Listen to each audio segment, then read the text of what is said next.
Welcome to TalkCosmos, the show where Rose Minahan and her guests bring you insightful conversations to awaken heart and soul consciousness. Come journey with us exploring the meaningfulness of astrology's energetic cycles and get ready to understand your path in the cosmic roots of the stars.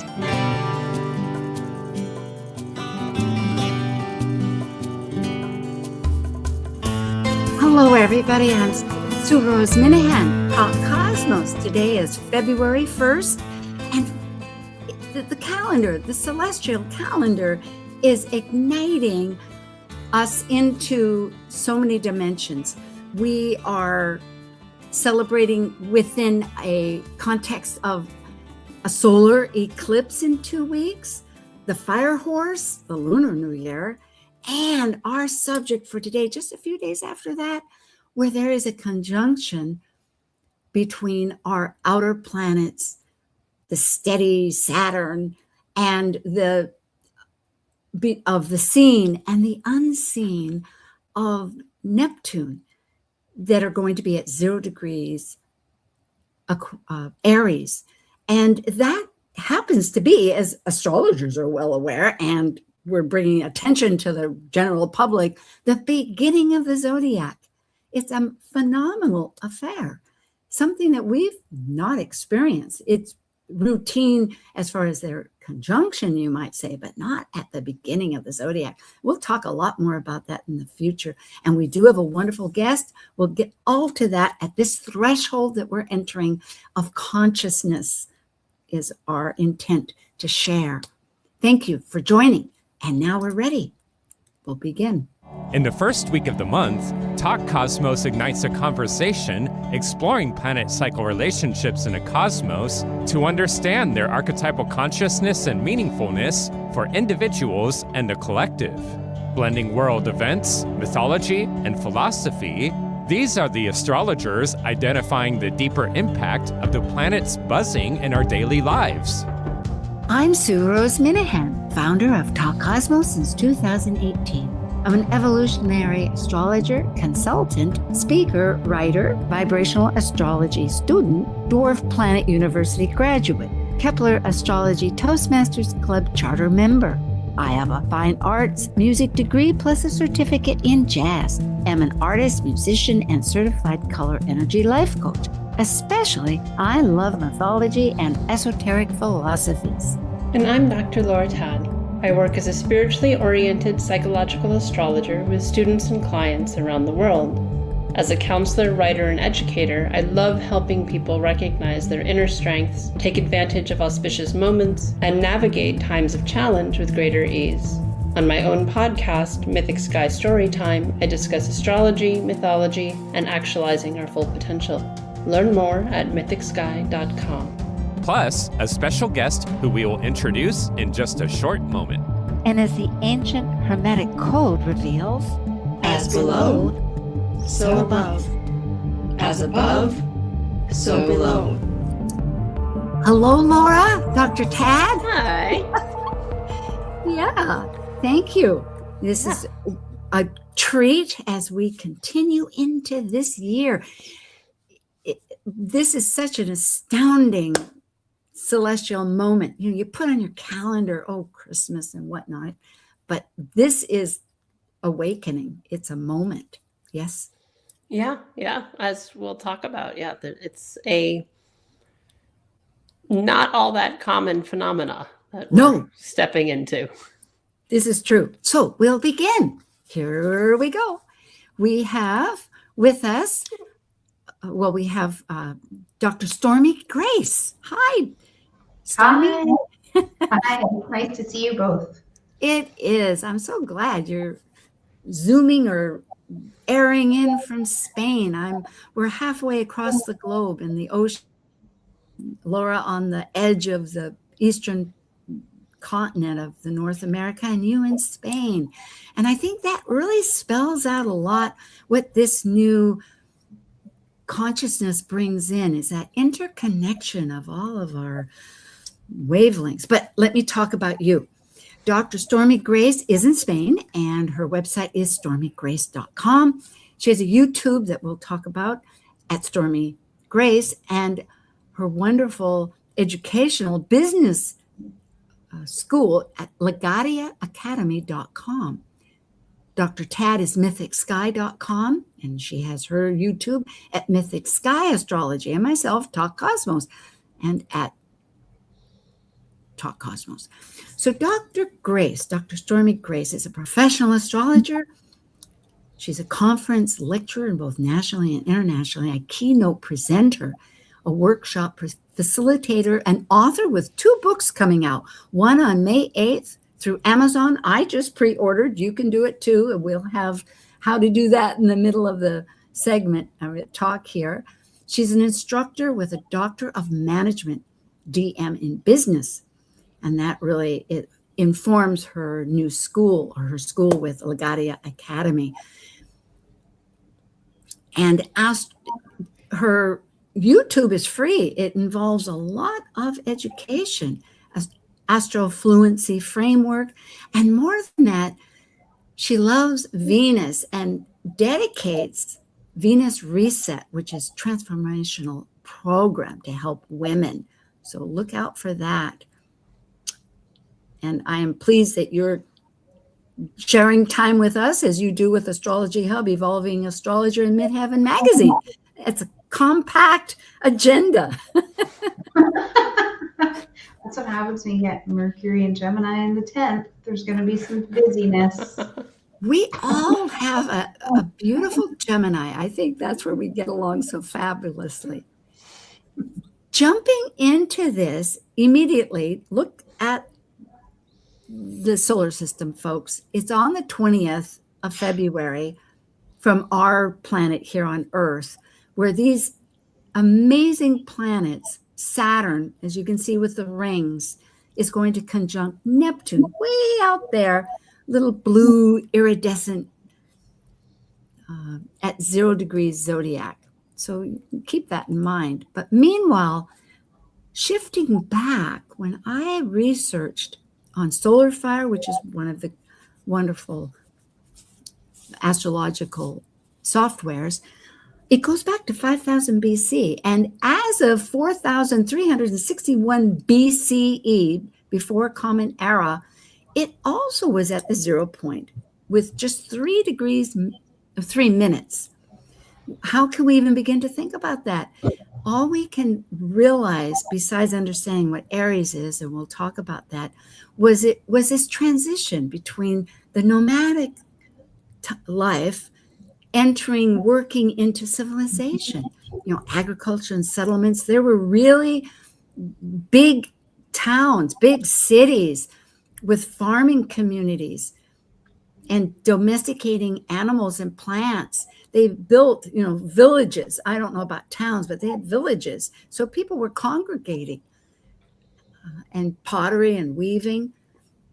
It wasn't yet for another 1,000 years that writing and the wheels started, but it was moving towards that destination. Any comments, or shall we go on?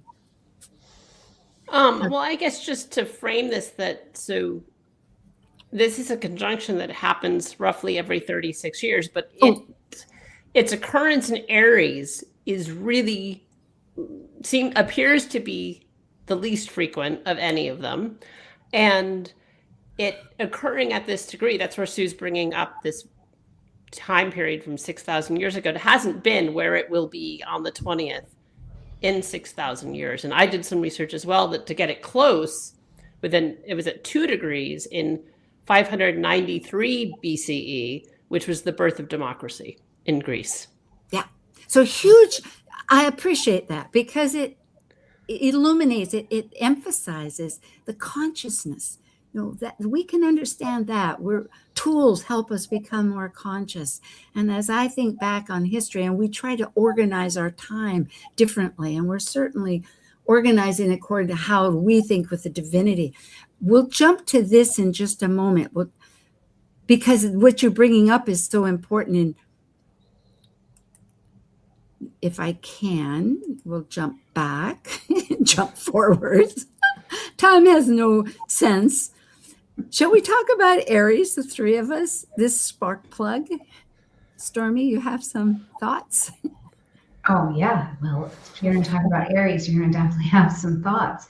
But thinking about just the vibration of Aries, one of the things I'm the most excited about is realizing that Aries is one of our masculine signs, and coming here at the 0 point, the start point of masculine energy, the start point of doing, of leading, of pursuing and initiating forward. It feels like at the very beginning of the Aries energy, it's not just an astrological event. Instead, it's a bit of a collective chapter where a whole identity around these concepts get new leadership, new reality, new spirituality behind them as well. And I try to remember that, at least through the Roman lens, when we're talking about Aries energy, Aries was seen as the sacred gardener, not just as the warrior, but as the sacred gardener as well. So thinking back, even 6,400 years ago, we had new agriculture going on. I think that we find ourselves in the same terrain as something entirely new is being born into the world at the Aries point right now as well. I love that. Yes, as far as growth, because really that little seed that came out of the Piscean energy wants to sprout and is digging its roots in. That is so true. And our idea of Aries, as far as evolutionary goes, not evolutionary, but vibrational, by astrology, is that it wants honesty. Aries wants honesty and to know where you're coming from. So changing our concept, introducing, just like what you're saying here, that it's a gardener. And I think too, there's a part of it, if we think about Aries or Ares, the god in Greece for Mars, this piece that he's also the god of the quest. Yes, he's the god of war, but not necessarily aggressive in terms of instigating war. It's like going to fight on behalf of something or someone, going after something, that there can be that questing, seeking energy that, as the cardinal energies, all the cardinal signs have that sort of questing energy. And so there's that part of it too, of like striving forward, going towards something that we don't know what the finish line is. You're just going ahead anyway. You know what I like? Oh, were you finished? I'm sorry. Okay, good. I love this idea that perhaps we'll start reframing our definitions. Like, why call him the god of war? It just immediately puts so much connotation into, and I'm not questioning you, Laura, but just recognizing that it's a larger context, because I really identify with this idea of defense and causes, and the idea of the exploratory, the pioneering, the way of becoming the identity. So much of it, and the conquest and of growing, really new self, new purpose, that it can, and again, going back to vibrational astrology, bump into what somebody else might be thinking, which can then have a conflict, but that isn't the intention. So at any rate, I present that to the world at large. Perhaps this whole era will start redefining, getting away from some of the cliches to open up a larger understanding. Yeah, well, and identity, right? If we think about Aries' key phrase being I am, who is that I too, right? It could be individual or communal or cultural or country-wise or globally. Who is that I am, and how that what is that self-identification, and how that, and even the concept of self going through some metamorphosis with this conjunction that's happening. Okay. As a note, for those that might be wondering, your Saturn would be in Aries every 29 and a half years by itself, just as the planet orbiting. And these are the dates. The current cycle, actually, as of right now, started February 13th, 2026, and it'll go until April 12th, 2028. When Saturn and Neptune conjunct, regardless of what sign they're in, it's every 36 years. And in the last 2,000 years, since the Common Era, which we can relatively think is recent compared to 6,000, Laura discovered a few thoughts. If you want to. Well, I think I talked about some of that already. Oh, okay, good. Then we're going on. Well, the fact is, then we'll jump. I'm not sure what you're getting at with that. That's okay. Well, I'm in the moment, as the moment is, and the moment isn't. Anyway, so let's lead on.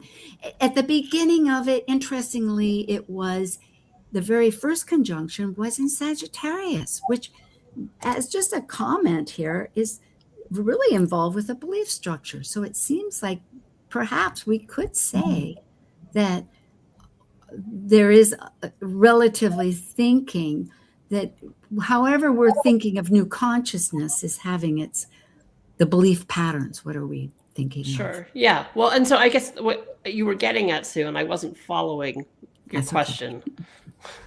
So what I did discover in my research was, because even just looking in the last 2,000 years, right? So rather than looking at times where we don't have as much connection to historically. So just looking at in the last 2,026 years, this conjunction of Neptune and Saturn appears to happen in Aries, hands down the least that it's happened in any sign.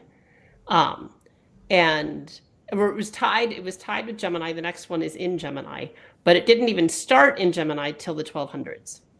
So it was much more frequent in Gemini in the same time period. But the latter half of the zodiac, it happened 10 times in Pisces, 10 times in Scorpio, 10 times in Sag, and the same time period that it only happened 4 times in Aries. So it is rare, however we look at this. It's very informative as far as this archetypal energy. Here are 4 that happened since the Common Era. Starting in 232 Common Era, in the middle at 16 degrees Aries, then when Christianization of the Roman Empire in 555, see Common Era, again it flipped, it has its cycle. It was in the very beginning, it continued at 6 degrees, almost 7 degrees Aries, when the Byzantine peak happened. I know you'll comment on this too, but I'm just running through this for the podcast. And that is in 1380 Common Era at 21 degrees Aries, when it was a lot in China with the Ming Dynasty, and then over in that same period with the Aztec Empire in Central America. And then the most recent has been for our consciousness, 1703 Common Era at 11 degrees 43 minutes, when quite a few things happened. Any comment before we go into that one, Laura? No, I mean, I was looking at what were, things that might, in general, I like looking at history to see, history doesn't repeat, it rhymes. And so what's happened previously that might give us some indication of what we could see in this next cycle. And really looking at it, not so much as like what's going to happen in the 20th of February, but in particular, like over the next 36 years, what's going to be happening till we get this conjunction again in Gemini. And that energy is sort of in play to some extent for the next almost 40 years, even though the conjunction will move on. And so looking at patterns and these big, if we just think about the archetypes of Neptune, and Neptune about spirituality, about religion, and Saturn about structure, and Neptune is about dissolving things. And so how those archetypes have been interplaying. Yes, but what I'm interested in history. Thank you. But let's talk specifically just about a few of these so we can integrate it a little bit more. And that is powerful. Like the Byzantine peak. Remind me, how does that play out? What's the importance? How did that that you recognize? The Byzantine Empire is at its peak, which was in similar part of the world as Rome, right? And so in terms of this expansion of what authority, it was the most powerful empire, right? And Rome transitioning into a Christian, the Holy Roman Empire, right? Rome being, all roads lead to Rome, right? Like the expansion of these huge, powerful, politically powerful empires. Same thing with the Ming Dynasty, leadership, right? identity. One of the longest dynasties in China. It's when the capital in China was moved to Beijing, where it still is to this day. Happened during that period. And so looking at how that relates, because Saturn, one of the archetypes for Saturn being authority, being who's in charge, right? That these really big empires and that have been lasting impact. Yes. With this Aries point, with these Aries energy of going forward and the spreading of it, you could even say the disseminating of it, that's very cool. Aries. So with beautiful. These wide breadth empires. So in 1703, St. Petersburg was founded. There was a publication in Vienna, a newspaper that is still being published. And on this continent, before the United States was even a reality, the first Lutheran pastor was ordained, which to me, in a sense, when I think of the Lutheran religion, he said, hey, you don't need to go to a priest. It started it inspired the Reformation. You can go directly to God. So it's another consciousness of how we relate to divinity, such as a Christianization. Not that one's right or wrong or anything, but I'm just trying to give an overview. And in particular with Luther, right? It's like you individually, Aries, didn't need the priest.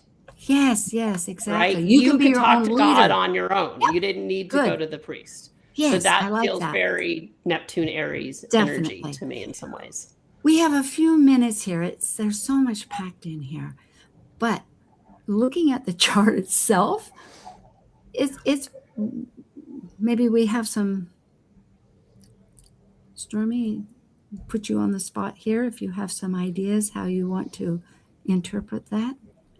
Yeah, well, I mean, it's just massive. We've got a massive Aries stellium plus happening over here. So even just energetically being at the Aries point alone is big enough to get energetic attention from all of us and say something is certainly taking its shape and its seed here. But then when you just look how much is in Aries, to me, the sentiment is simply we are going to officially walk and move these particular areas and energies forward. But I am still fascinated by the fact, too, that we get to look at the vibration of the Pisces stellium that is here as well. Some things are still in the dreaming.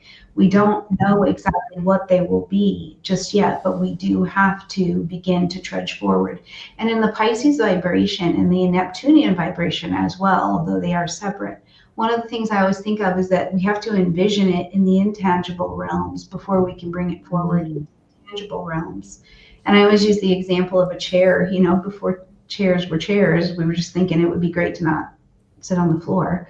And now there's chairs everywhere. So this to me feels very much so like this sentiment, as well as we look at the chart, just at view of looking at it. The other thing I was taking note of is that the lunar phase that this event is happening under is the crescent phase. So what has been in the dreaming is attempting to take tangible form, but it requires a break from what was in the past first.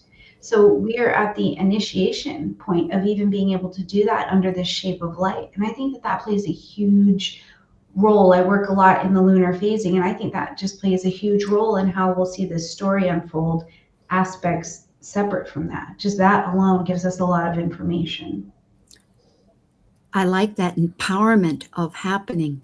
We'll come back to some of these thoughts. I know we are getting ready for a little getaway break. So stay tuned with us because there's so much about other talking about this. I think we've already talked about the becoming new identity and the new consciousness and what direction along with the nodes.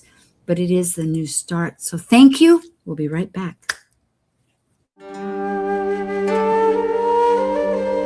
While we take a break from this week's edition of Talk Cosmos, let's take a look at this cycle's archetype.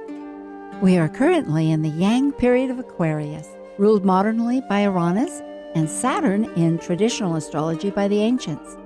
By leaving a cycle based on governing structures through both man-made and universal laws, Aquarius breaks established patterns, permitting the energy of freedom, just as its ruling planet Uranus spins on its side and orbits backwards. As a fixed air sign represented by the water bearer pouring the spirit of cosmic energy, Aquarius seeks to find like-minded, intuitively aligned souls to connect in social groups for the elevation and improvement of all. This is psychological astrologer Dr. Laura Tad. Please join me, Michelle Fleming, and Edja Caleb February 21st through the 28th for Evolutionary Training's annual Goddess Awakening Retreat in Playa El Coco, Nicaragua. Enjoy daily yoga, well-being workshops, melt classes, baby sea turtles, and more. To register, go to mythicsky.com.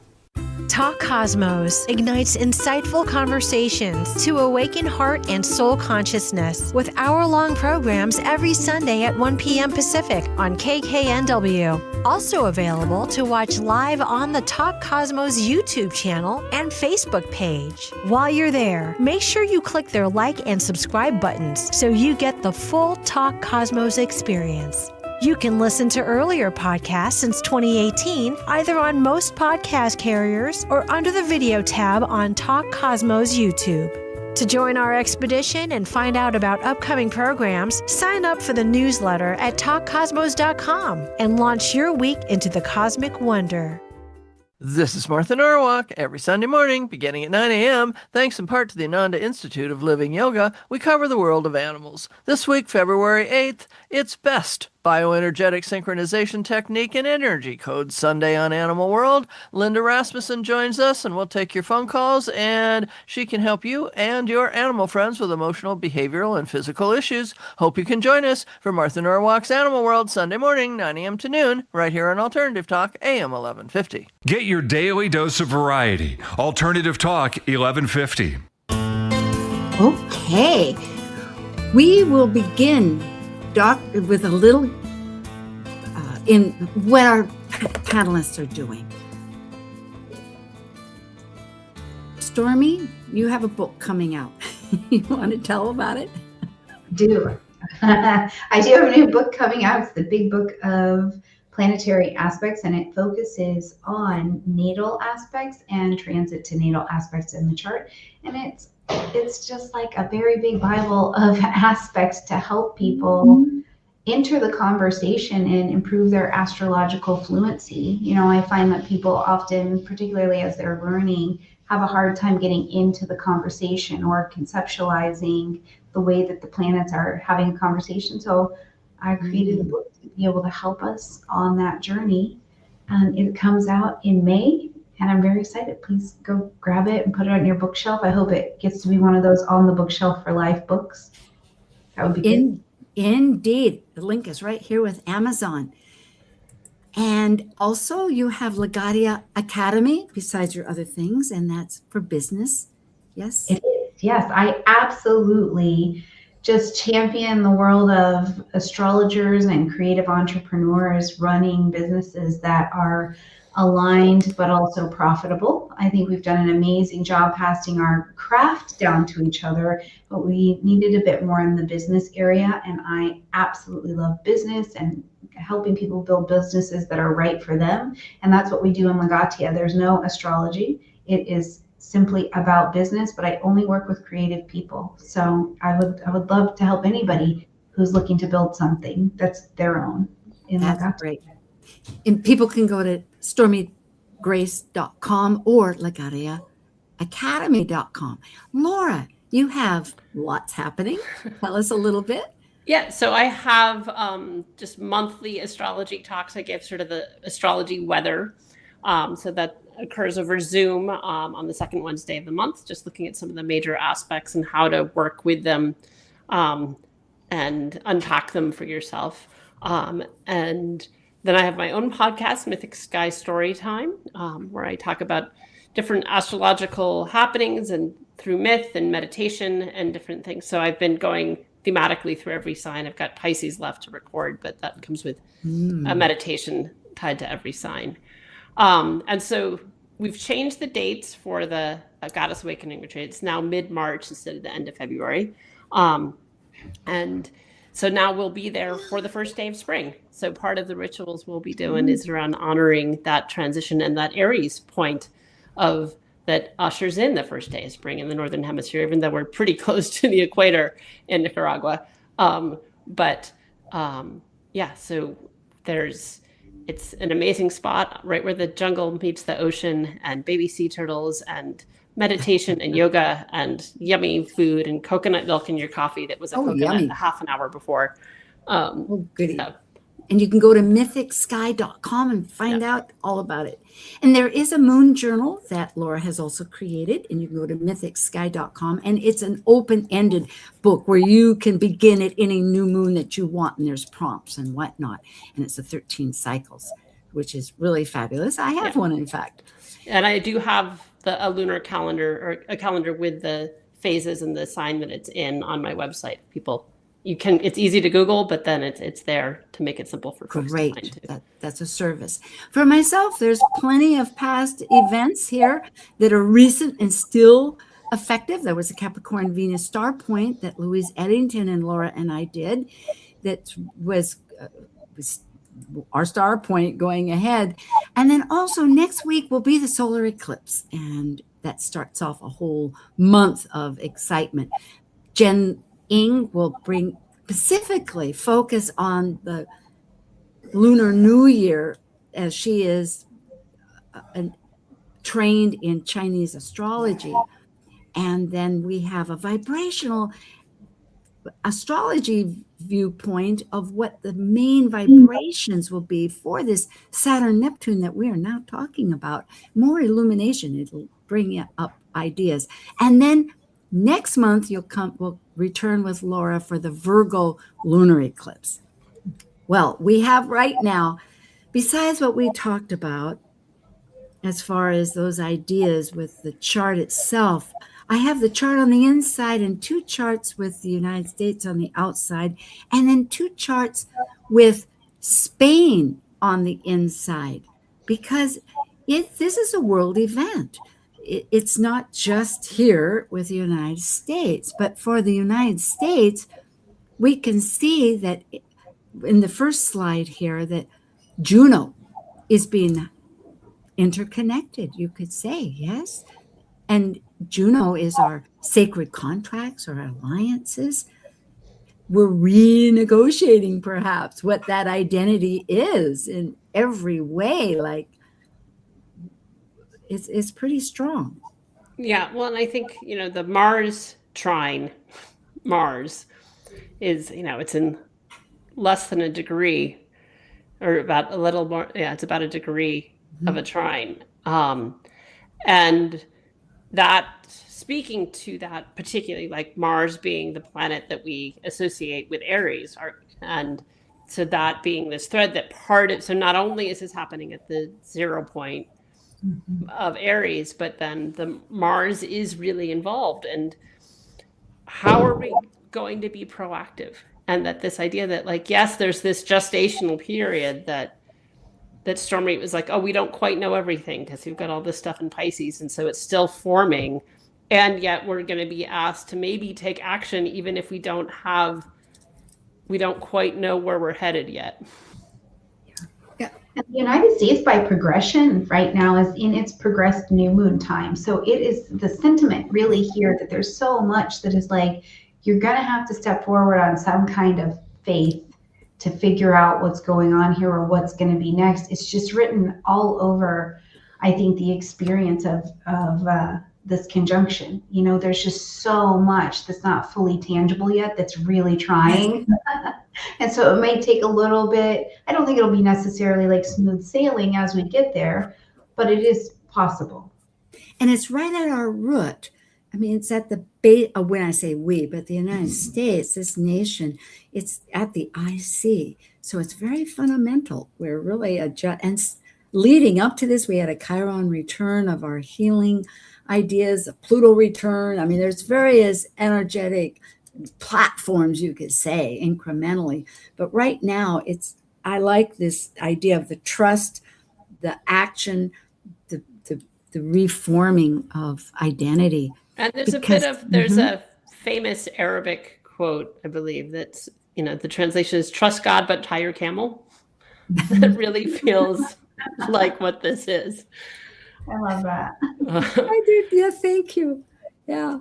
Right. So yes, this trust and still being proactive, which is that Aries energy, right? Not falling into complacency or just waiting for stuff to manifest, that there is this need to be proactive in the midst of things and bringing in some levels of consciousness. So we're not just operating unconsciously, which can be Neptune. And with all of that stuff in Pisces, there's a vulnerability to sort of operating unconsciously.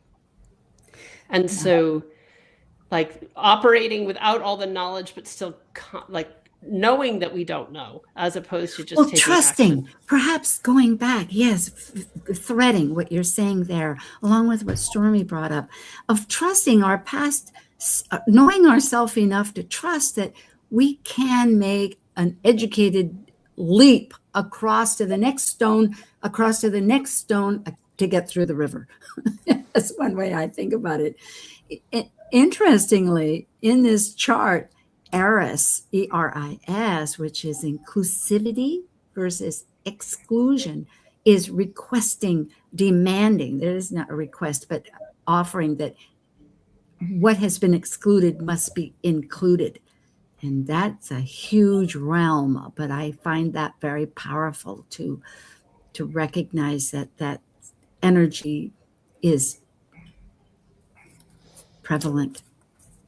I think it's interesting, like in my experience of watching and experiencing Aries energy, Aries is not always the strongest number one, right? Aries is a really solid number two, though, right? Like if there's a plan, then I can execute it. And I do wonder if in many ways, as we're looking at it, particularly, we've got Jupiter in conversation in this particular chart anyway, if we're not having to actually look to other cultures and other countries and look further back and say, okay, how was this being done? And then how do we reshape? There's some of that, and then having the courage to walk it forward and put it in place. I think these will be stories we'll continue to hear about, particularly around spiritual awakening concepts. Yes, I like that. We'll delve into that. We'll get through. Keep that in mind, folks. Yes, and thank you. For Spain, Stormie's living in Spain, and I was curious, okay, what's happening? Well, there's two charts for Spain, and I didn't have a chance, I'm sorry to say, whether or not this one in 1479, which is, because the second one is the restoration of the monarchy, which I'll show in a second. But is this one, do you know, Stormie, if this one is being used in Spain much? This is not one that I have seen. Okay, was in Campion's book, because there's many, like England has 8 of them, I think, over the years. Yeah, but it was interesting to me that if this is in the consciousness somewhere of Spain, it's very fluid. It seems to me it's really somewhere in the roots of their soul, because they had a conjunction between Uranus and Neptune. And this Uranus, so it's like maybe a merging of the visions. I don't know. But with all that said, maybe we'll just jump to what is current. This was in 1975 when Juan Carlos became the monarch, restored as the monarch. And so you can see that it has quite a bit happening. And I thought, well, what's happening in Spain? And there's two significant points that are recent. One is that the high train speeds have 2 horrible accidents. And of course, Europe needs and works on the train system, and they're lowering the train speed, which is I think for any administration to make a change like that to decrease something is pretty significant. It's very thoughtful. And also, many people have been coming from Central America, from what I read, into Spain. And therefore, the country is going to give legal status to 500,000 undocumented immigrants, providing they can show that they've lived there for 5 months up until New Year's. Yeah, which is a massive thing, because even Spain is very bureaucratic and they're very tight on kind of how they would like things to be going. So it's almost a miracle that anybody gets into this place. So it's a big shift, but there's also, I think, a shift in the consciousness in what continuing to extend our arms to the world brings into the economy, brings into the community. You know, it's really interesting to see how that's working over here, coming from the American perspective. Laura, yeah, well, I mean, I just think more broadly too. So like that, this archetype that we're looking at of Saturn, Neptune, that some of what that could be quite literally is like the dissolving of authority, the dissolving of rules. So things that have been, we thought, sort of carved in stone, Saturn-like energy, Neptune dissolves. And so the old way of things being done, that Saturnian old way, has that potential to sort of end in Aries quickly, right? Aries is such fast energy. And so it's not a slow dissolve, it's changing fast. And maybe, you know, even if the train speed is slowing, it changed quickly, right? Them changing it was not like, it didn't get stuck in bureaucratic, like, you know, arguing over it for 3 years. It just changed. Yeah, that's a good point. What amazes me for this particular chart is the dual signature of Jupiter and the moon, one in Aries and one in they have a Cancer moon. So that, and it's square for action, it's family and identity, and it's in a sense really reestablishing how to embrace, because Latin America, of course, people speak, it may not be Spanish, it's more Latin American Spanish, and having tried to learn the language, I realize there's a difference subtly, just like we have in the United States, different vernaculars or different areas of speaking. But it is with that idea of economic growth and social unity. So perhaps it will be a statement towards the rest of the.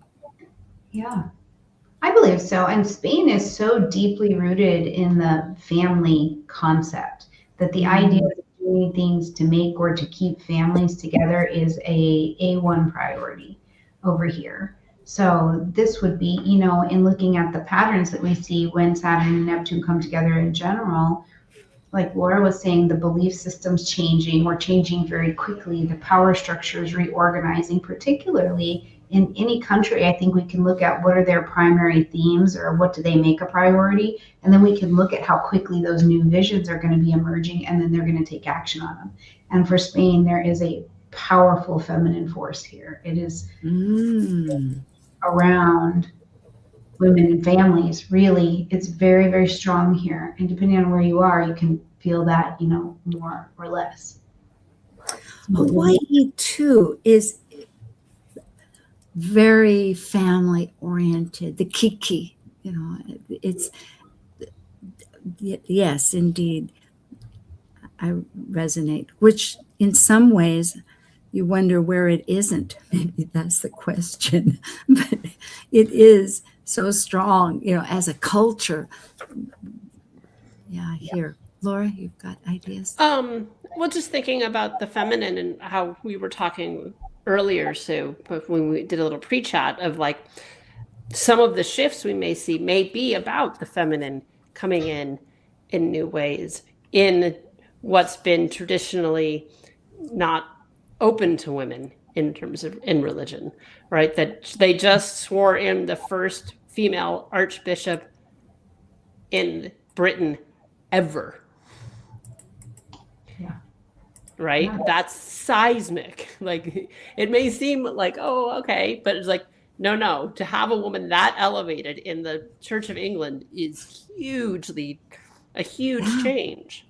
Yeah. And so how that, what has been, again, like religious law, you could think of Saturn Neptune going through a transition. Absolutely. Well, yes. In Spain, where they were killing astrologers during the Inquisition, I lived in Spain as an active, working, practicing astrologer. I'm not here as a business coach or some other kind of cool title. I'm an astrologer and was welcomed right in. And I think that is exactly like you're saying, Laura, this spiritual law is really different because they were killing our people for a while. Yeah. Yes, and I love the idea of spiritual versus religious, just as a comment, because religion by definition says you need a deity, one which gives us pyramid system, but whereas we do consider it, but the spirituality of it just as a reference. Yeah, and so I think, just even individually, one of the things this conjunction could mean is individual spiritual discipline. Mm-hmm. Yeah, I like right? that. If you've struggled to have a meditation practice, if you struggled to, right, like it's sort of been in your periphery and you've sort of wanted to be more proactive about that, this can bring in that energetic support to cultivate that in your own life. Particularly because it's experiential. It goes back to what the Martin Luther was, that you don't need to have an intermediary person as a priest. You could do it directly, experience it. And again, with bringing in a spiritual practice, such as you're saying, it is that experience of growth, the personal experience that one would desire. I brought this chart back up just for your reference because of Ceres, bringing in the mother element that you're both speaking of, because I know in our conversation too, she is right there conjunct, which is a dwarf planet in between Mars and Jupiter in the asteroid belt, but truly a dwarf planet or personal dwarf planet as it's been expressed. And she is conjunct with Chiron, within a degree, close in degrees, and Aries in Aries, along with all of its, sextile, we could say, connected with that energy of Mars that in astrology rules, or I don't really like that word rules, but guides, Mm-hmm. And I think that we're seeing we've got to have the first experiences in general of seeing the outer planets in 2025 all take a small short stand in masculine signs. And really, when this happens in my experience, it puts a container of the opposite sign to need to rebalance and wake up to itself. So I think we're seeing feminine energy, like women are going back and going, whoa, I haven't really learned to receive or practice receiving. I'm disconnected from my sacred pelvic bowl. My body has stories it's remembering. I have inflammation, Aries, in my body that if I don't come into a softer position, I'm not going to be able to navigate when these outer planets get back into these masculine signs. So it lends itself to that Ceres and Aries being like, you have to love you first. We have to go back and nurture this first. And then remember and wake up and add that to the collective rebalancing. Mm-hmm. And I think it gives an opportunity for our masculine energies to have their own awakening through the feminine awakening as well. It all comes together. It's not this or this in what I'm seeing in the astro and in the people.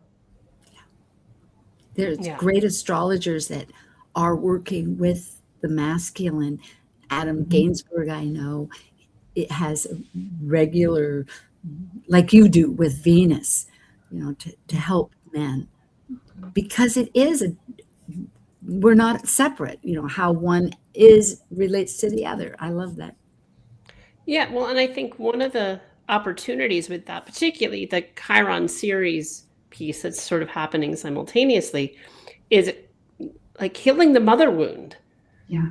Because that's a huge part of all of that for ourselves, of not receiving, not feeling deserving of nurturing, not knowing how to express it in a healthy way, not having a scarcity of it. And so there's this lack. And so we're needy, right? So, or we just shut off and we disconnect emotionally, and that leads to all kinds of health stuff, right? So this piece of part of that spiritual discipline is also like, it's to allow us to have that human experience. We're spiritual beings having a human experience, but we came in to have the human experience, right? And so how to maintain that spiritual discipline and have it not tip into spiritual bypassing. Mm-hmm. Yeah, I love that. I agree. Well, on an immediate basis, because we're going to close in a few minutes, as always, sweet things have to continue and go on. And so I thank you both so much for joining, Dr. Tad and Dr. Grace, Dr. Stormie Grace and Dr. Laura Tad. But the nodes will be shifting. So we're in this holistic definition of how to recategorize, and we're going to be entering, as of summer, a new leap in this consciousness, how to be our greatest self in the network of being, right? We could say, any thoughts? I feel like I never liked the phrase "New Year, New Me," but I do feel like it's like "New Year, New Us." Is what's going to be on the table with the nodes shifting signs, because the me has to find the collective responsibility in the place that I can hold that in the we, and that will create a new us. It will. And what I love about me is you flip the M upside down and it's a we. So it's just a matter of changing the perspective. When you brought up the chair, I have to bring up that I had seen during the Middle Ages, people didn't have chairs, and they would carry with them a chair so they could sit down. It was mind-blowing. So when you bring that up, I thought with ancient older cultures. Laura, you have a idea here? I'm trying to think about a thread to that. Or anything. But yeah, well, I just think, it'll be an interesting way of seeing how this manifests and being proactive with it, with the Aries. And yes, trust. Go ahead. I'm excited. And because Aries is fast moving, it's like whatever shift is happening, it's like it's going to keep changing. So if you don't quite like where you've landed, give it a minute. It's gonna right, like that was the New England. The phrase was like, you don't like the weather, wait a minute, right? It's always going to change. So that's part of this evolution. Is it's not stagnant. It's a fire cardinal sign. It's going to keep moving and keep evolving. Thank you again, and love to all. Thank you. Thank you for joining this vibrant and insightful conversation on TalkCosmos, the show where Rose Minahan and her guests awaken consciousness by connecting heart and soul consciousness patterns with astrology's energetic cycles. Be sure to tune in next week, same time, same place, to continue your journey through the roots of the cosmic pathway.